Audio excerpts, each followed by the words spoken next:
Hello, Mitch. Thanks for joining the program. Mike, thanks for having me, buddy. Mitch, for those that haven't come across your stuff online, tell our listeners who you are and I guess why you're on the show. How did we end up together here today?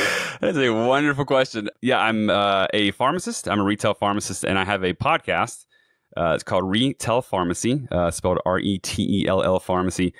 And it's been going about a year and a half now, putting out an episode a week. And it's basically just everyone who works in retail or doesn't. I mean, most of the listeners work in retail, but people who are working in retail and, just think that this is stressful and that sometimes it can like suck and can be like rough. And the whole idea for this show is just to kind of let you know you're not alone. Like, we're all going through this together. There are some great positive points to the podcast, things that, hey, we can do this better. We can do this better.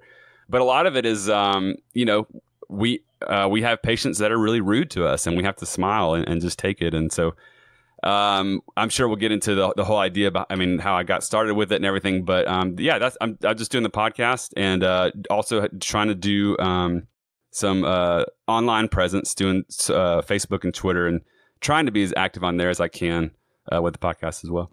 Mitch, you're a hard guy to track down though on LinkedIn. Are you on LinkedIn, or do you have do you have a stage name because of all of the things that you get to talk about retail that you're afraid that the retail mafia is going to come and hunt you down? The retail mafia. That's actually good. I wanted to speak to that point you just said. I'll answer the question about the retail mafia. That was a very that was a struggle for me up front, because I was like, should I use my name? Should I not? Like, should I say who I work for? Which I don't. That's the one thing I don't do, is disclose my actual company. But sure. I thought in the end, like, I'm just trying to help us people in the field and in pharmacy. And so I'm just kind of like, well, if my employer finds it and they don't like how I'm talking about patients can be annoying sometimes, then, it is what it is. But no, LinkedIn, Mike, I am not on LinkedIn. There's a lot of things that I don't do online. Good for you if you know. Yeah. LinkedIn is one. But is Mitch Lee your real name? Or is it your stage name? Yeah, no, Mitch Lee is my official birth name. Lee could be like a great middle name. It's like all the radio guys' last names are Allen or something. It's like, come on, they're not all named Allen. And gosh, now that we're talking about it, maybe I could have come up with a better stage name. I'll start from here on out. It'll be something else.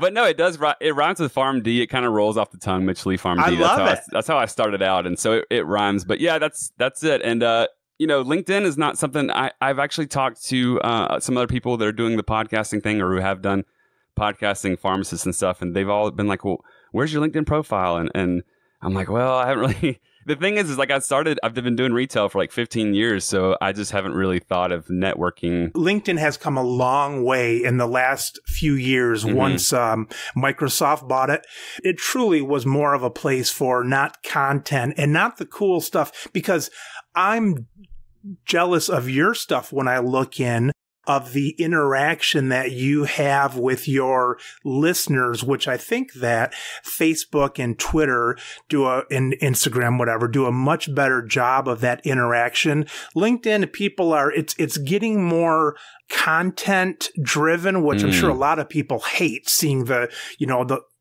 you don't want to start seeing cats and stuff on there. But I think your stuff has a lot more interaction on Facebook and Twitter. And I can see exactly why that would be a strong suit for you. Yeah. Yeah. And it has fit really well, especially Twitter. I'm a lot more active on Twitter. With Facebook, it's still just as well. A lot of the podcasts is having people send in what I call patients of the week, or topics or things they want to discuss. Interacting with the listeners is a huge driving point for each of my episodes, because I think it's great for the listeners to kind of help them vent. And by me kind of just reading what someone else is going through, kind of like everyone else knows they're not alone. And let's be honest, people love hearing their name on a recording on a podcast, so you say their name and give them a little shout out, and people enjoy that. And Yeah, for sure. Connecting with the listeners is something that I've really, really enjoyed from the beginning. It's a really cool show. What Mitch will do is he'll come on, and the first thing you do, I think, is really cool, is break the third wall, I guess they say in the movie business, or the fourth wall maybe, which, is it the fourth wall? Do you know what I'm talking about? Like House of Cards did that, where he speaks to the audience. Yeah, I think it's the fourth, but I could be wrong. It must be the fourth wall. It must be the fourth wall. Yeah. But Mitch will come on, and he'll really be just like a friend, saying, hey, how'd your week go? You know, it's Friday. How'd things go? And usually kind of some crazy things that have happened in the retail world. Yeah. And you're kind of the decompressing friend that people need. Maybe you've saved a lot of marriages by people being able to kind of listen and talk to you on the way home from their job instead of taking it out on their dog or something at home. That's a huge compliment. It's great. You know, I appreciate that. I think, so what I wanted to do with this podcast from the beginning, I had the idea, and then I was like, all right, well, let me listen to some pharmacy podcasts out there and see what everybody else is doing. The couple of ones that I listened to a year and a half ago when I first checked out what was out there was really kind of stiff and you know, all about like professionalism and like, you know, this is, you know, we're in pharmacy and you know, here's the new medications that are coming out, and you know, and even in pharmacy school we're just hammered with being with professionalism and being empathetic and to the patients and all that stuff. And don't get me wrong, that's defines our profession, and I'd like to think my staff maybe will say otherwise. I'd like to think I'm keep that professionalism and the empathy towards patients and everything at work. But with the podcast, I wanted to break that wall that we're talking about and be like, look, you know, the board of pharmacy schools, your employer, everyone's saying to, you know, here we're pharmacists. This is our profession. We'll be super professional. And if someone yells at you, you're just going to smile and all that stuff. And I'm like, you know, someone needs to say it. Like our jobs in retail can suck really bad, you know, and do it in a way where, yeah, you kind of joke about it, like you laugh about it, and like I need to be just myself and be real and try not take myself too seriously. That's the whole point of the podcast, is not taking myself super seriously. You know. Do you really record those on Friday? No. So I used to record on Mondays. My schedule changed up. So any given week, I'll have at least one day off, whether it be Tuesday, Wednesday, or Thursday.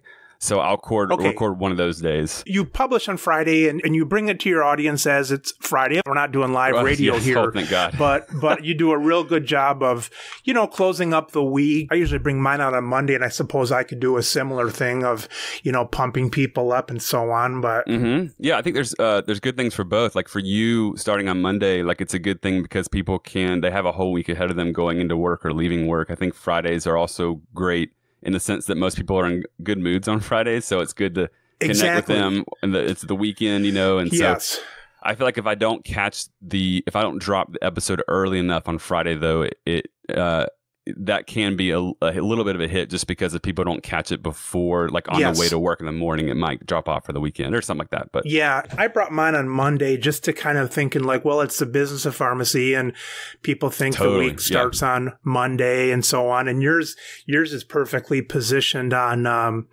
Friday with people winding down and things like that.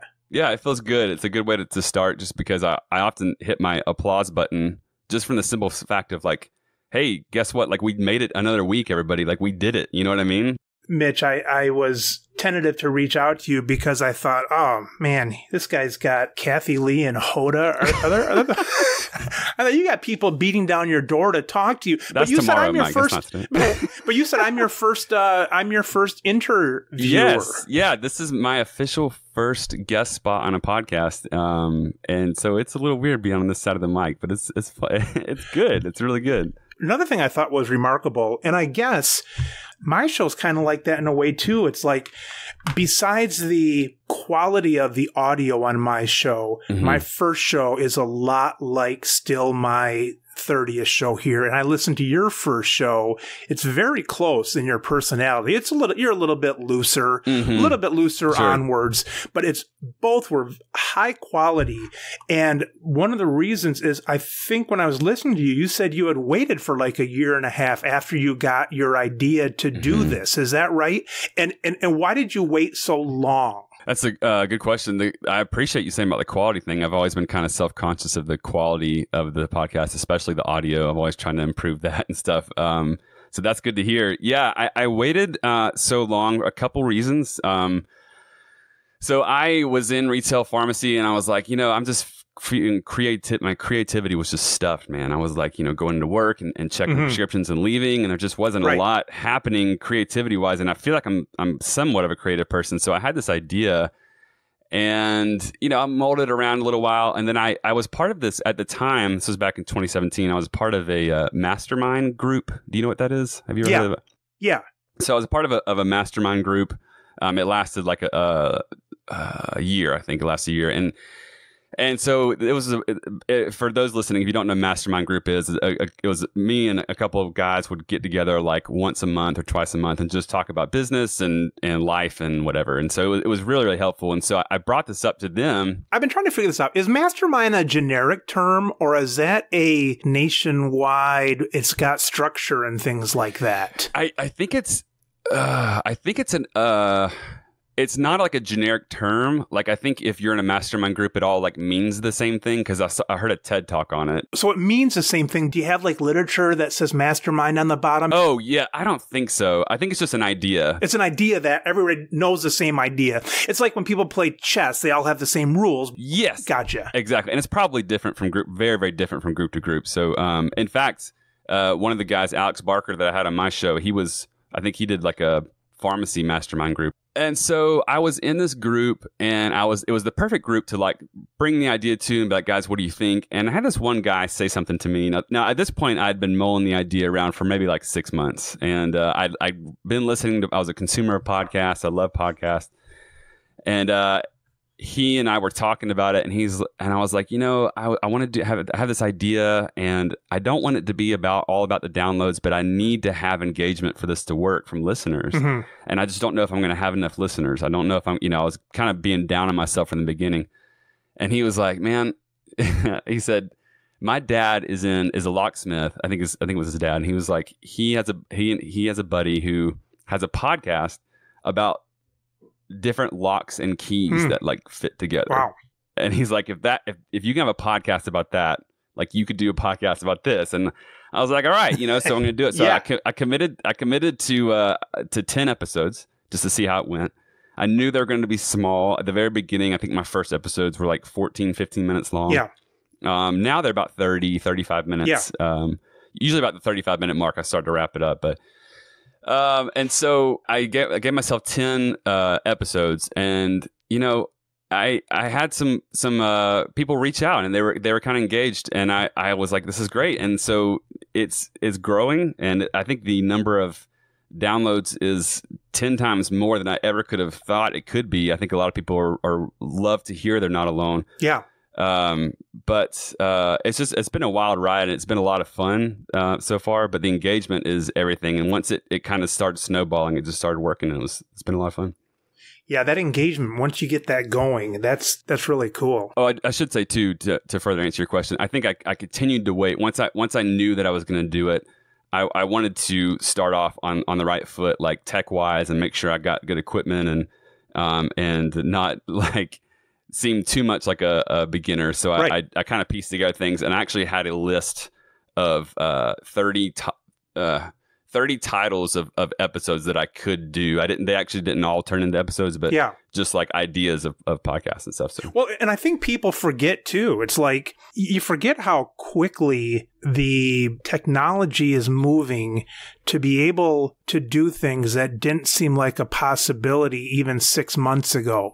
Like sometimes I'll say, well, why didn't I do the podcast? Why didn't I start this a year ago? It's like, well, the price has come down 10 times on something, or this program you and I are talking on right now, Mitch, was not there at the time. And so we would have had to done some other thing. And so things change so quickly. Like I'm always amazed when I think of Amazon. It's like, well, yeah, Amazon's been in my life forever. And I look back at my buying habit, and it's just like, I don't know, 6 or 8 years ago, it's like I bought 3 things a year from Amazon or something like that, It's true, man. I'm tracking with you. That's so true. I think, especially with me, I'm actually not that techie of a person at all. I mean, as you can tell, before we even started this recording, I was fumbling around and trying to get things together.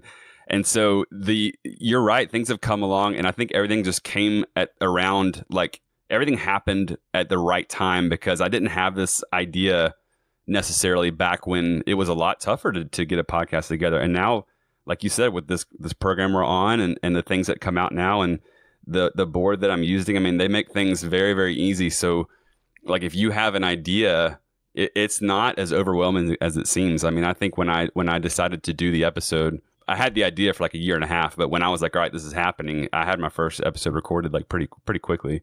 All right. So, Mitch, what would you say your reason was for doing this?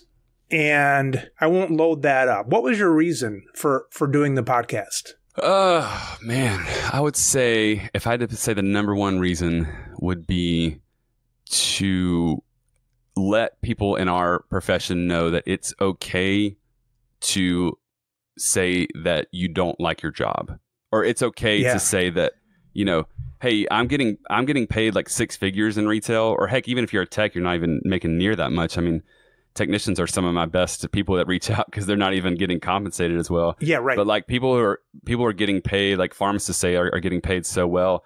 So a lot of times they don't feel like they can complain or speak up or say anything. And yeah, you can get out. We can all get out. And I mean, Alex Barker talked about that. I had him on my show, and I like to talk about ways. Like I had a guy named Nick Ornella on a couple of weeks ago. Yeah, I listened to some of that. Yeah, so he was talking about taking a year off and just coming back. And so those things are possible, and we talk about that. But for most people who are in retail, it's not possible. If you got 3 kids, a mortgage, and student loans you're paying back, it's possible, but it's just not going to happen for them. And so to have this, I guess you can call it an outlet. I mean, you listen, but I really encourage you to send in topics, patients of the week, things that you need to get off your chest, even if you want to remain anonymous. If you're afraid of that mafia that we talked about coming after you, tell me you want to be anonymous. I mean, it still works. It still makes you feel better to get it off your chest. And just to say, like, you know what? I have this listener. I had a listener write in. She's a pharmacist in Ireland. She was dealing with the same stuff in Ireland. It's like we deal with this stuff everywhere across the U.S. Doesn't matter your company, and we go through a lot of crap. I mean, for lack of a better word, like we go through a lot of stuff that's really, really rough. Letting you know that you're not alone, I think, is really powerful. And on a slightly more selfish note. Yeah, you sound like Mother Teresa so far. So let's get down to the dirt. Come on. That was the rehearsed answer, Mike. That was my Yeah, I know. Yeah. Come on. All right. So, Mitch, get down to the dirt. As true as that was, it was definitely it feels good to say that because it's a Mother Teresa answer, as you said. Now, yes, a more very, very selfish, more personal reason to get more creative, but also, look, when I'm in retail pharmacy, I'm working retail. I'm in a shift. I got a guy come up, and he wants to get a controlled medication filled early. Mm-hmm. And I'm not going to, we can't do it if the doctor doesn't approve it, or if he's had a history of getting stuff early. And he wants to get it like 10 days early. I'm like, I'm sorry, sir, we can't fill this early. Well, I get cussed out, and he calls me all kinds of things and walks off. And here I am just having to like take it and with a smile on my face. And before it was like, if I'm being honest with you, Mike, I would leave and be like, I don't know how much more I can do. Like, I can't do this much anymore. Right. But now I have that same guy coming up, and I'm like, well, you're going to be on my podcast. So you're my material. Like, that's my content. Thank you so much. So before it was like, wow, you're a jerk. But now it's like, thank you so much.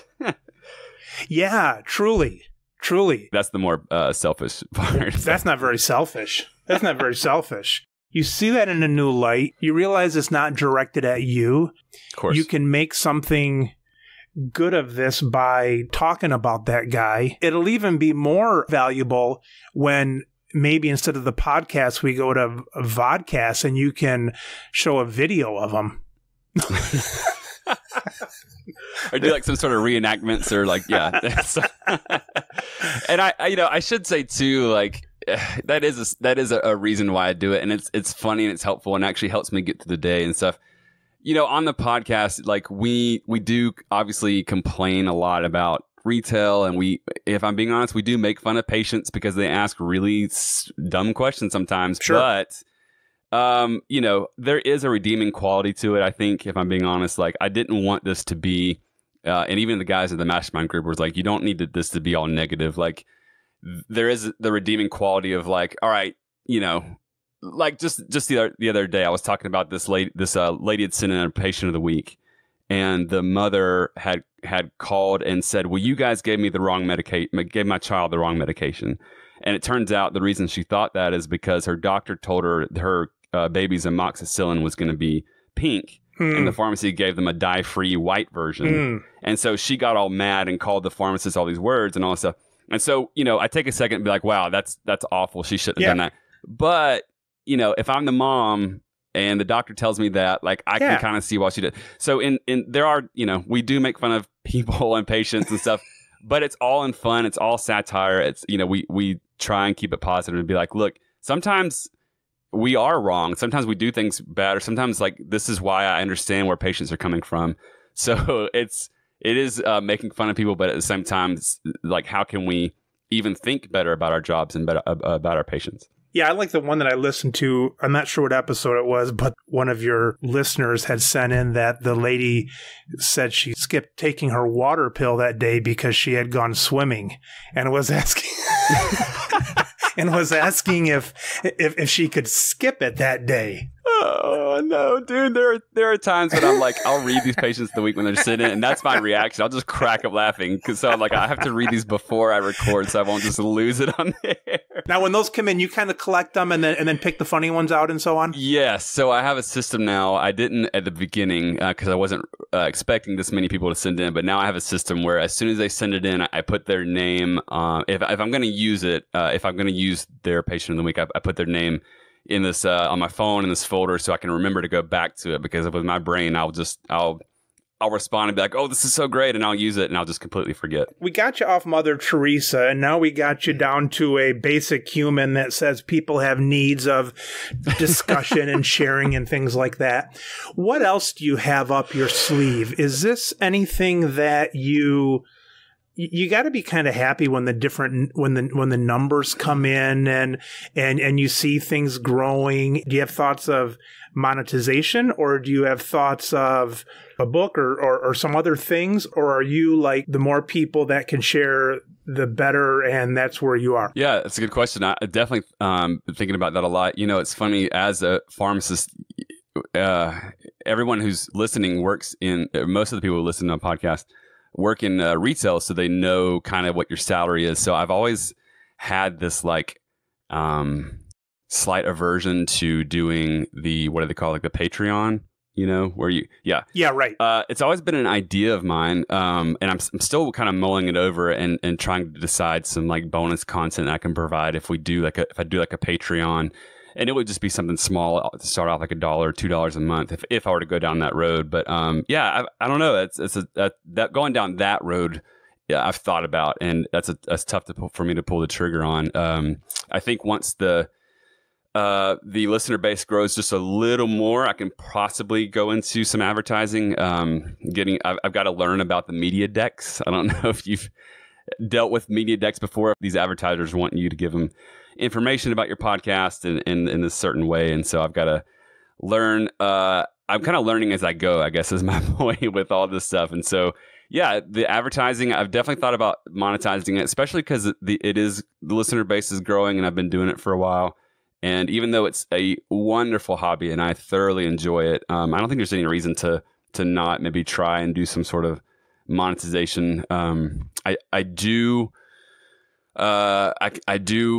concede that, yeah, I'm thinking right now that the episodes are wonderful and having so much fun. It's such a blast, but I am kind of ready for the next thing. Like I'm ready to take it up a notch, so to speak, and go to like the next level. And right now, for me, that's going to be a lot more interviews, kind of like we're doing right now. I've only done, yes, I just released episode 66.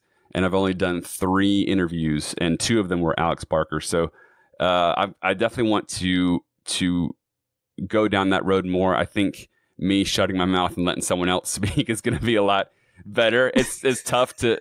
Well, not better, easier. Yeah, exactly. It's a lot, as you know, it's a lot easier to interview, I think, than to just hit record and you just have to speak for 30, 40 minutes. That's why it's so great to have. Oh, that'd be tough to do. So when patients send in stuff, that's why I say it's the driving force behind every episode, because there's no way I would have lasted 66 episodes just me running my mouth about my pharmacy. So I think interviews are going to be huge. It's funny you mentioned the video aspect. I got to figure out how to incorporate video with keeping HIPAA intact. I definitely want to get into some video in some form or another, whether that be just recording my episodes or doing some sort of, I've thought about the idea of like at work doing some sort of quick video about, a skit between me and a tech about how a patient can be really, funny and ask something weird or whatever. Yeah. Yeah. So those are some ideas of what to do in the future, I suppose. I don't know if you look at someone like Joe Rogan or something like that. Like, I know the program that we're on now will probably eventually go to a video, and then, will I do that on YouTube? Like right now I put my audio on YouTube, which has some people don't suggest it, but it's more exposure. Yeah, it's more exposure. And if that part would be the, the faces and things like that. The part about the monetization, one thought that I have is it's kind of like a scoring system in a way. I was able to do something so valuable that people pay for it. And I haven't, and I don't have any near plans to do it. But it seems like that would be a reason why I would like to do it someday, just to, I don't know, maybe put a stamp of approval on it in my mind somehow or something. Yeah, that makes sense. I haven't actually thought about it that way. I think as we're talking about it, I'm thinking about it more. There is, if I'm being honest, like an aspect where I'm like, I don't know if I'm like, if it's good enough to, I don't know if I'm how do I say, if I start getting a Patreon, or even if I get some sponsorship, I'm going to have to really, every episode is going to have to be just the best it can be. And now I just kind of hit record and I'm more relaxed into it and have fun. And yeah, you're like, I'm wondering, it's free. What do you look? Yeah, what do you want? want? Come on, it's free. Like, what are you asking for? Are you going to complain about it? Yeah, just right. like turn it off. Right.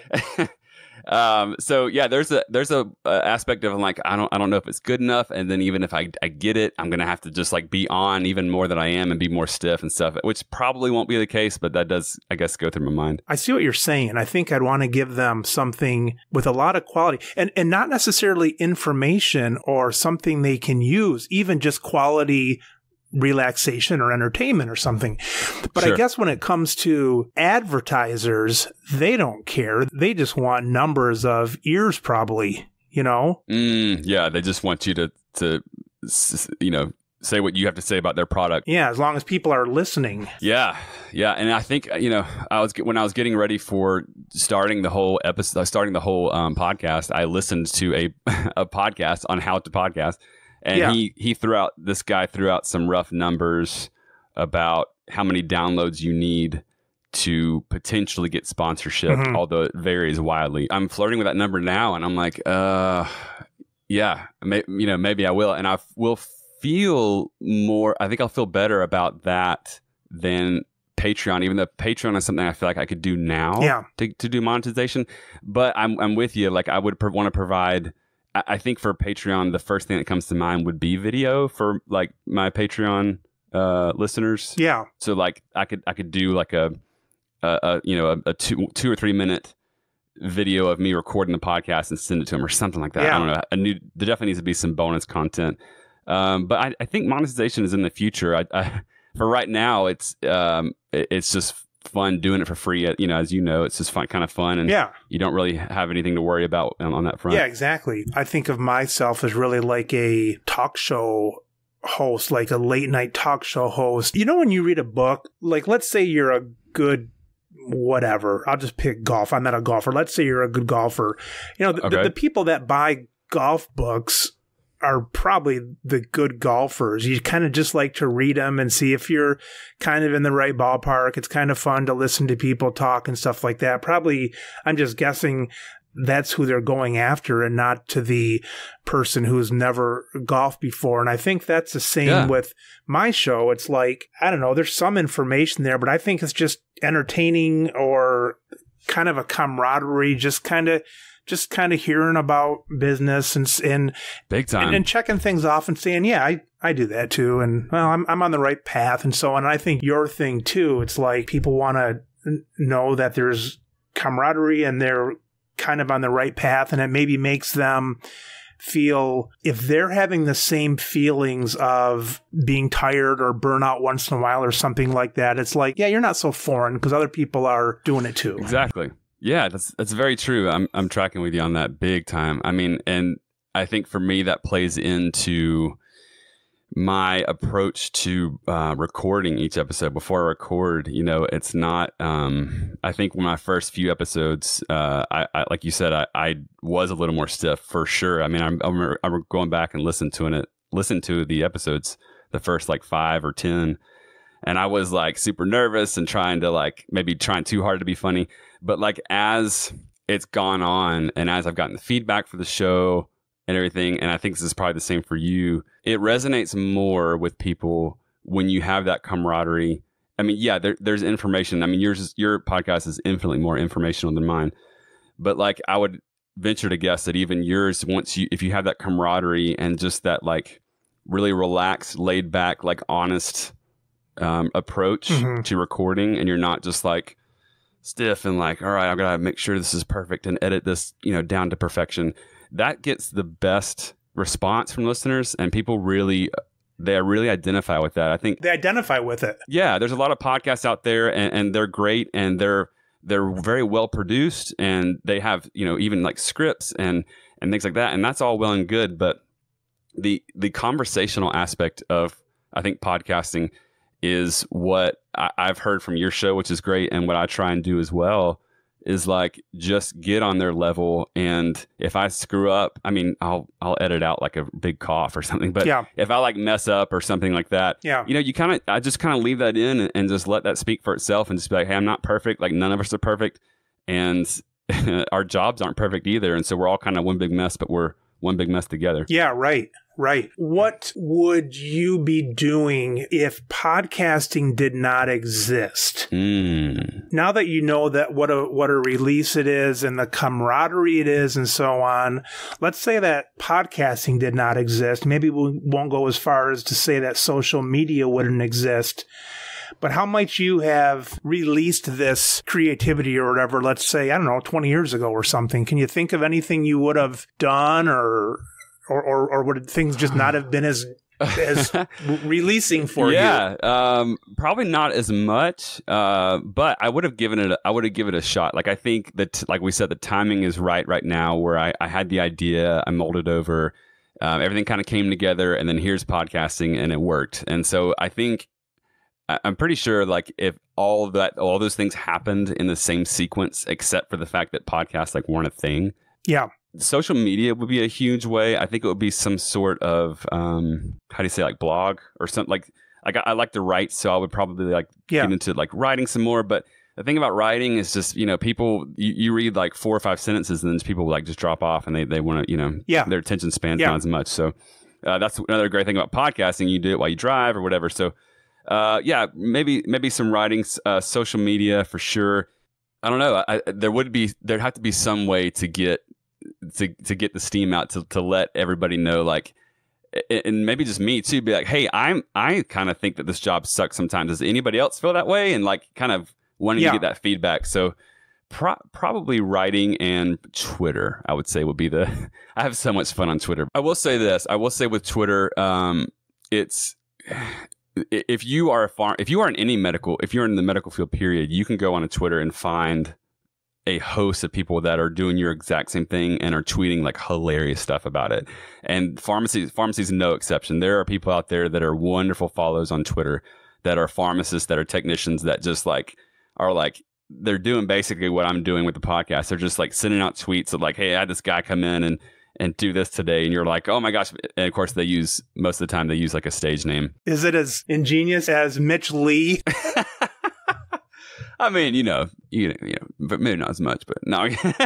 What is your middle name, by the way? Ryan. Ryan, that would have been a good one too. Yeah, I could have done Ryan Lee, be like a little bit of, trying to miss the mafia a little bit, but, but a little bit. with going back to Twitter, I guess like it's so much fun. The thing with Twitter you have to be careful about is that the people that are doing your job, that help you know you're not alone and have funny stuff about. There's even people that do it about podcasting, or pharmacy. If you're doctors, are really funny people out there, but it can get pretty dark. Like I think there's there is a opportunity for my podcast to go down a pretty dark road and get vulgar. I had this one guy send in one time. He was like, he left a review on Apple on a Apple podcast, and he was like, I love the podcast, it's great. I wish he'd use like profanity and use the F word like more often. And I was like, okay, thanks for the feedback, I guess.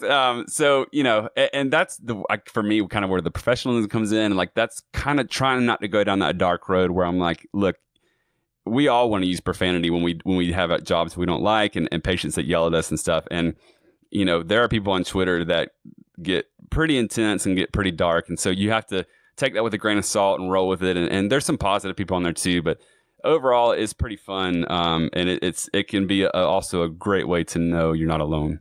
Well, and I think the thing is too, Mitch, it's kind of like I stopped reading. Back in the day, I stopped reading like letters to the editors in some of the pharmacy magazines because it just got to be like bitch all the time. And what I liked about listening to your show is that there's a difference between bitching about your job and like bitching about your kids, because it's like I love my kids, but to my wife we'll complain about something, but ultimately you're not like balancing on like, should we sell them or not? Or should we, what can I get for these kids? What can you get for them?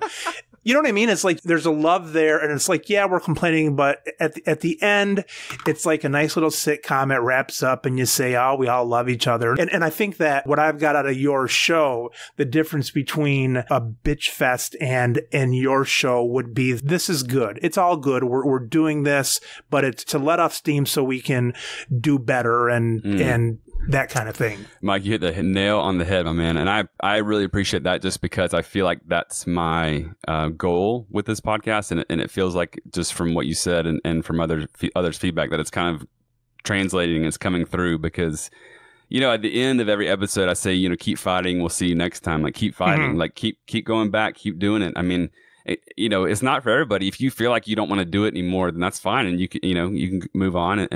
But for those of us who moving on either isn't an option, or we don't feel like it's an option, or like you said, like we don't like a lot of our job most days, but we still like it overall, and we keep doing it. For those people, like keep at it, man. Keep doing it. It may not get better. It does get better. For some days are great, some days aren't. But the point is like, you had that patient come in and yell at you because the orange flavored Benadryl wasn't in stock. Yeah, I did the same thing last week, Yeah, right. Exactly. So, Mitch, how long have you been in community pharmacy? I graduated pharmacy school in 2010, but I was a pharmacy cashier back in 2004 and stayed with my company since then. So I've been at the same company in ReTell Pharmacy for almost 16 years. It's funny because I was a cashier, a technician, and then I got to pharmacy school. I was an intern and then a pharmacist. And so sometimes when I was floating, I would go to stores and they would just ask like, oh, how long have you been doing this? And I'm like, well, I started as a cashier. And actually, if you didn't know, with this company, you can actually start as a cashier. If you stay with the company long enough, they'll promote you to pharmacist. And I remember one girl in particular was like, really? I was like, yeah, totally. And I let her believe for like an hour, and then I told her it was not true. How have attitudes changed, if at all, from 10 years ago till now with the retail workforce? Has it been, one answer would be it's been the same stress, different problems, sure, but we would have got these same things, 100 years ago that had been complaining about this and this. So it's just human nature, etc. Or have you seen a dramatic change in, let's say, 10 years of the community pharmacist's attitude, let's say? That's a great question. I would say overall, Probably the same. And the only reason I say that is when I was, I remember a very specific time when I was a technician at my, early on in technician, probably 2005, 2006. There was a patient who came up, and I don't remember the interaction, but I remember for some reason very clearly when they walked away, the technician who waited on her turned around and she's like, that's why I have to drink beer when I get home. So she was like, so, and I'm sure it's, it's different from company to company and person to person, but I think overall it's probably been the same, like with everyone, like in a very general sense. I think with me, just being honest with you, I think it's probably gotten, my attitude has actually gotten worse up until probably the beginning of the podcast, which has actually helped a tremendous amount. I remember getting into pharmacy, being so gung-ho about it. And then it was so funny because there was a time in my life where things just didn't get to me at all. I was just like, it would roll right off. I'd be like, no big deal. It's whatever. Like, this is great. This is still what I want to do. And I'll have interns come in that have that same mentality. And I just kind of laugh. I'm like, oh, give it time. You'll see. But, obviously not everyone. But, as time has gone on, I don't know what it is, Mike, if it's just like the wearing down of working with the public or what. But it's, for me, I just feel like the idea before the podcast, the idea for me was like, I don't know how much I can take of this. And in fact, I would always tell people, I'm not going to retire from retail. I'm just not going to do it. I can't handle it. I can't do it. And since the podcast, and I'm not saying the podcast is just like it's like fixed everything and all of a sudden I just completely love my job now. If you listen to the show, that's not true. But it's changed a lot, and I think there's kind of been this like renewing of me like feeling better about my job and being okay with. Yeah, I may not still retire from retail, but I'm not out there like actively searching to get out of retail at this point. So I guess I started out feeling great, and there was like this low point, and I don't really know what caused it. It was just years and years of dealing with the same stuff, and then now it's getting a little better. Maybe that's me maturing, but or the podcast or what have you. But it's getting better now. I think things are changing. Like the landscape of pharmacy and retail is drastically changing, and so that's going to come with its hosts of problems, and right now that people are kind of freaked out. People are kind of scared, I think, right now for their jobs. But I think that it's going to be, I don't know if that's going to change so much of everyone's attitudes towards retail. I think it's, in my personal opinion, I think it's kind of stayed the same, and it probably will continue, at least for the foreseeable future. I ain't no therapist. With that said, when I think of what the show has done for you is, and I ain't no thespian either. When I look at you, I'm looking at like William Shakespeare. Wow. And before this show, you were part of these drama and the tragedies. You were part of it. And now as you have this podcast, you've realized that you're not one of the characters. You're William Shakespeare. You're able to look at it as one object and one part, but it's not who you are. You're part of the authorship. I like that. Mike. I appreciate that. There actually, I will say that, yeah, there is an element to the podcast of being able to step outside of everything that's happening and take a look at it from, I think that comes like from when I hit record, or when I'm getting ready for the show and I hit record, like talking about the week and talking about everyone else's week. It's a huge way to step back, and hopefully listening, you can do this too if you're a listener. Taking a step back and looking at it and being like, man, that was tragic, or that was a comedy, or that was like funny, that happened, or whatever. But we're still here, and that we're going to do it again next week. And but it's not like something that we have to carry on our shoulders home and get mad at the dog and like and all that stuff. Yeah, it doesn't define us. It's what we do. It's crazy. It's insane. It's ridiculous. Yeah, it's what we do. But we all do it together, and it can be a lot of it's a perspective shift. It's been very helpful. If you could dream really big on this, I mean really big on the show and your podcasting or whatever, what could you envision or what would be like the really coolest thing to happen? And then would you quit your job and do, I'll just say, something like this full time? You know, would you be writing? Would you be traveling and meeting and doing this? But in your wildest dreams, how would something like this take off, and what would you enjoy? Oh man, I like this question. First of all, my first goal with this would be for the monetization side to take off to this point where I could work retail part-time and do podcast part-time. Because I feel like if I were to completely get out of retail, then it would be difficult to continue with the podcast, because a lot of the content comes just from knowing, staying up to date with what's going on in retail and going to work and coming home and things like that. Plus, you lose your well, we made it. It's like, well, no, you didn't really make it. You're sitting on your ass in your home. You might have made it 3 years ago. It's like, speak for yourself, man. Yeah. But now you're just living off the foibles of the crowd's misery. Yeah, that's a great point. So I think if I were to continue the podcast, I'd have to at least do a shift or two per week. At least something to be like, hey, I just got through with this shift and the crazy thing happened. To stay connected with the listeners, I think, for sure. I guess with my dream for this podcast would be like, I'll say this, and this is going to sound so over the top cheesy and Mother Teresa, and if you edit this out, I totally understand. But like, no, now I'm keeping it in. The idea of the podcast with like letting you know you're not alone. Like, I'll have people send in patients of the week, and that's great. But people will often send in and they'll say, man, thanks for doing what you're doing. Like, I really thought that I hated my job and I was like alone, or like I thought I was going through this, and like it feels good to know that I'm not alone. And that's the stuff I'm like, man, hell yeah. Like that's freaking great. That's why I'm doing this. And so I think for me, the next big step would be just growing the listener base and being able to reach out to more people, which would in turn, I think, lead to the monetization and doing that, mostly full time and a pharmacy part time. But, I think with people sending in their stuff that's going on in their pharmacy, there is, if I'm dreaming my biggest dreams here, I think there's a world that could be where I'm not working a pharmacy bench, but I'm identifying with people. People are sending in their stuff so much that it's driving every episode.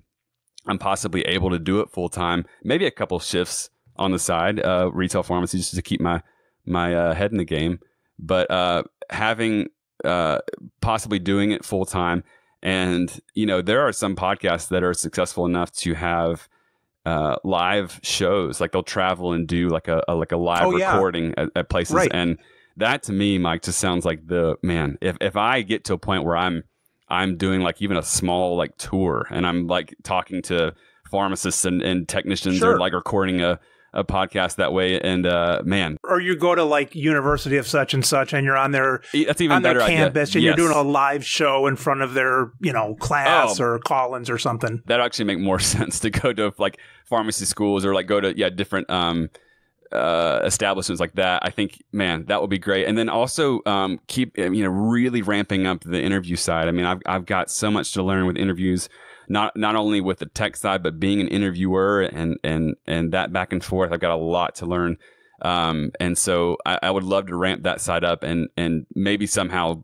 I guess, do that touring full time / a lot more interviews, both in person and abroad. I think would be the ultimate goal. Is there a love of podcasting? Is there a love of being behind the mic than being, let's say, in front of a camera? Let's say that this goes to video casting and you find out that you're able to do more by being video in a studio or something like that. Is there a love of the microphone and the podcast and kind of the anonymity or do it in your pajamas kind of thing? Or would you take either of those? Mike, how did you know that I do my podcast in my pajamas?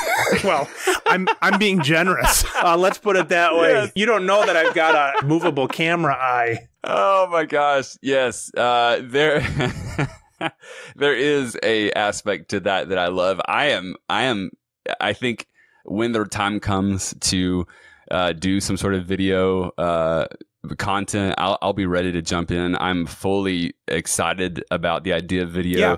I think podcasting it was actually just really easy to acquire, to do the research, to acquire the microphone and just hit record and go. Yeah, right. And with this podcast, Mike, it's all about ease, man. It's all about like if things start getting too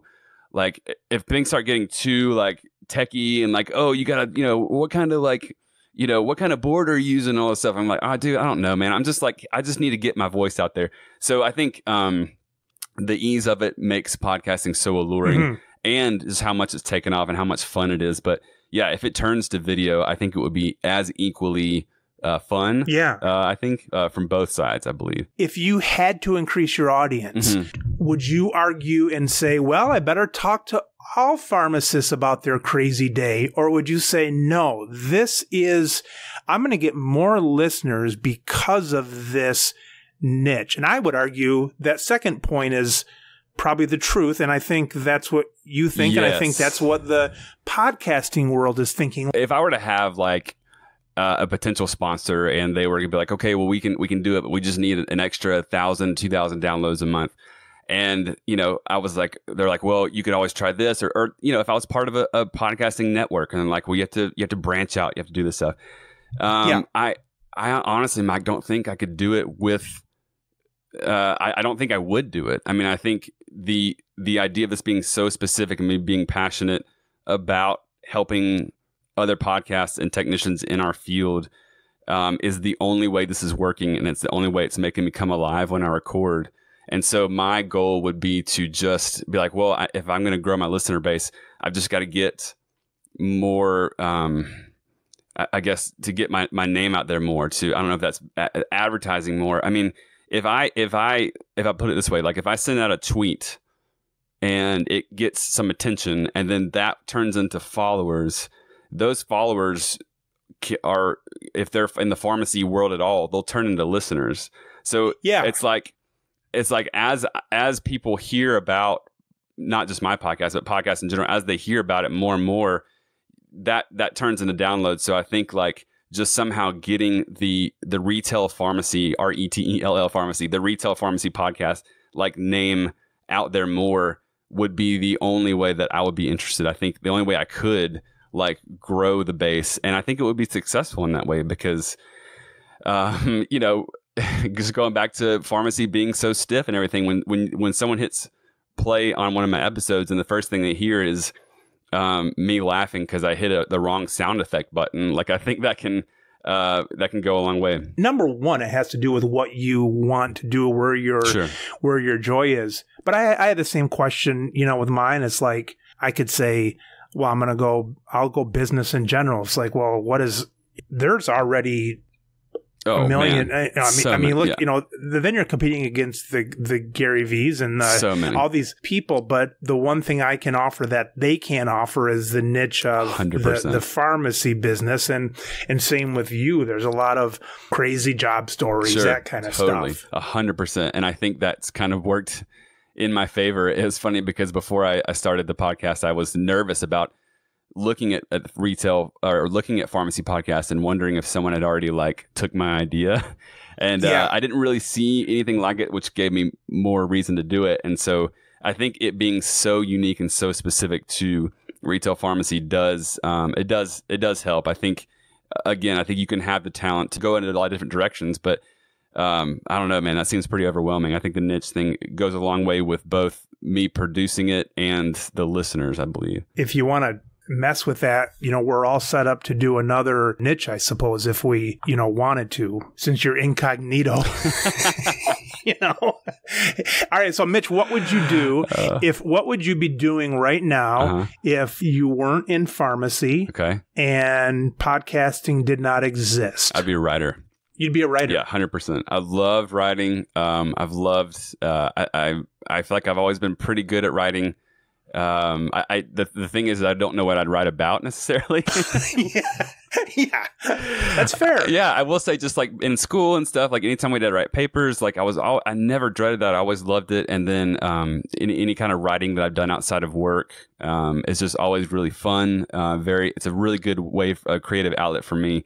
And you know, I've thought about that. You know, you get asked the question like, well, you know, what would you do if you quit pharmacy? And like, well, I'd be a writer. Well, okay, what kind of writer? Well, I don't know. I mean, I love fantasy football. I love NFL football. So maybe I'd be a sports writer. Maybe I'd write fiction. Maybe I would, you know, the sky's the limit, I guess. So I don't really know, but that's the thing I keep coming back to for, you know, where my brain would go if this wasn't like a thing. Mitch, what would you do right now if somebody said, you're done tomorrow? I want to dig a little bit. You're done tomorrow. Now I'm going to go one more deeper and say, no writing, nothing similar to what you're doing. Nothing similar to what you're doing. No pharmacy, no podcast, no writing.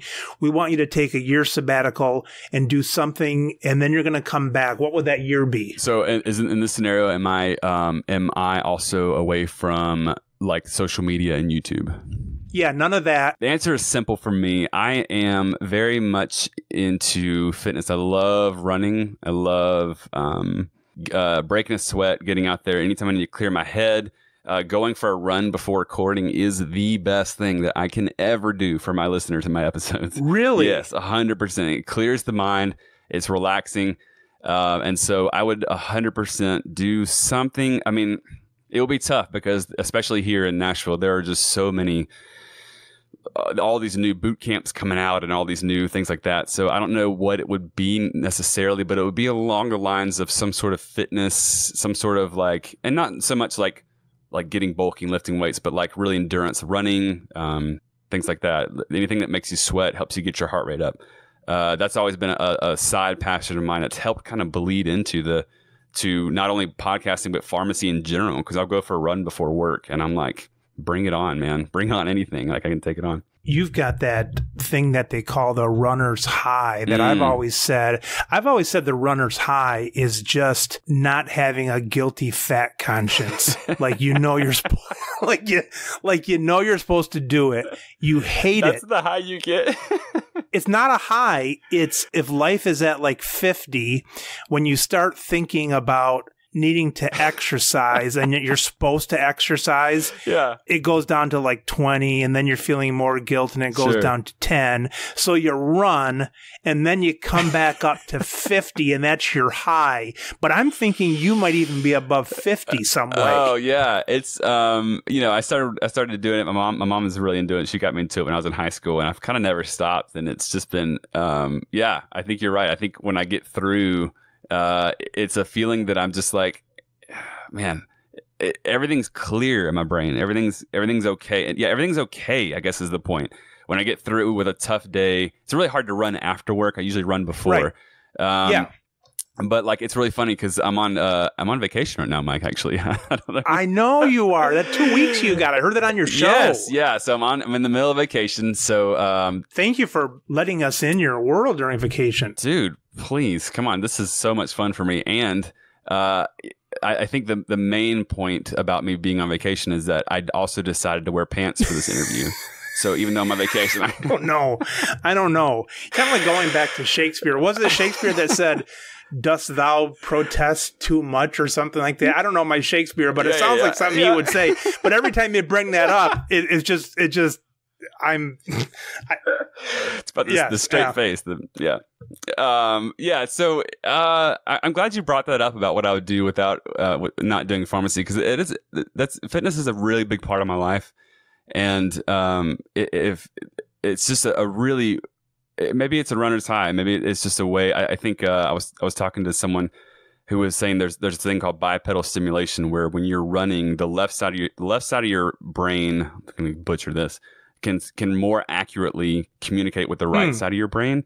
So if you have ideas that you've got going on, if you're like running or exercising in some way, can kind of bridge that gap and kind of help you bring it into reality. I know it sounds weird and I completely butchered that, but the idea is just, it helps process things. It helps all of the things, at least for me personally, all the stuff that's going wrong in my life just kind of turns, I mean, they're still there when I get through running.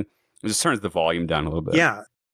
When you say we made it through the week, I think people can relate to that, you know? I appreciate that, man. Yeah, I do. That really means a lot. I think that kind of feedback is really, really helpful for me, just because from times I can start to get down and be like, oh, no one's, interested anymore or whatever. But it was super easy for me to feel conversational. And the key to the podcast, I think, is being conversational, is being on a level where when you're listening to it, you're not listening to some highly produced person talking about pharmacy. You're listening to someone who just got through with a really crappy day, and you probably did too. As pharmacists, the reason why that conversationalism really sticks out is because I think by the nature of pharmacists that the average pharmacist is quite analytical, and we have to be often, black and white, and things are right or wrong and so on. And I think that sometimes we can fall into the, well, I'll say it this way, like I often will contact the news in town, the PR stuff and so on. And it's really an easy thing for me to do because, one, by the nature of being able to do it and not having to go through a corporate ladder to do it, but also I like to do it and I stick out because I like to do it, where if I was in a profession of, let's say, marketers or real estate agents, it would be more of a battle to stick out. So I think that your conversations, Mitch, with your style, it just really sticks out. I think you're doing a great job. Man, I appreciate it, Mike. I do. It's all about, for me, it is all about connecting and the people that are sending stuff in. I've said on the show before, there are my favorite episodes of my podcast are just when I can hit record and read everyone's patient of the week and stuff they're going through, and then say, keep fighting, we'll see you next time. And that's it. And it's just so great because people hear their name, they get a shout out, but everybody else, like for example, I just had an episode where a girl sent in and she was like, "Hey, I need some help," or has this happened to anybody before? Like, has this happened to anybody else before? Yeah, I had a patient ask me out, and now it's really awkward when they come back or whatever. And so I talked about that on the show, and I've had, since that episode, I've had several people reach out and be like, "Oh my gosh, that totally happened to me." And so when I record tomorrow or the next day, I'll bring that up and be like, "Hey, last week we had this lady say this. Turns out she wasn't alone because it happened to everybody else." So I guess it just goes all back to, it's great to be super conversational and stuff. And it's so driven just by everyone else writing in saying, yeah, patients can be awful and stuff, but we're all going to keep doing it. Here's some positivity behind it, and we're not alone. That was a sucky way to end the show. Now I realize that I haven't been asked out, and now I think I've been doing something wrong. Mike, it's coming. It's coming. It's all in time. Actually, I was asked out before. You were at the pharmacy? Yeah. It was someone who had just come in from getting their eyes tested. I think they could only see about... Oh, my God. I think they can only see about 1 foot in front of them. Oh, my God. Hey, Mitch, great talking to you. Mike, thanks so much for having me on, man. I had a blast. So great. It's so fun to talk to people and then listen in on their podcast or different writings or things they've done, and you know them, and you just kind of hear things from a different angle. So this is quite a pleasure for me. Oh man, Mike, I really appreciate it. I've had such a good time, and keep doing what you're doing, man. I actually listened to a couple of podcasts in preparation for the interview, and it's awesome. Like, keep it up. Well, thank you. It's like I say, as long as I stay away from any drug names, I'm good. You and me both. People reach out. ReTell Pharmacy. Yes, it's ReTell Pharmacy. Facebook, Twitter, both of those are great places to reach out. And DMs are the best way to let me know, like a patient you want to talk about, but also comments on the page, anything like that. And of course, subscribing to the podcast. It's on Apple, iTunes, on Google Play, and Spotify. Yeah, there's a great shot of you, Mitch, been through the wash a little bit with your Band-Aids on your head, and you've seen it all. Yeah, it's a little Fight Club version of ReTell Pharmacy. All right, Mitch, we'll talk to you soon. Mike, thanks again, buddy. I appreciate it. Thank you.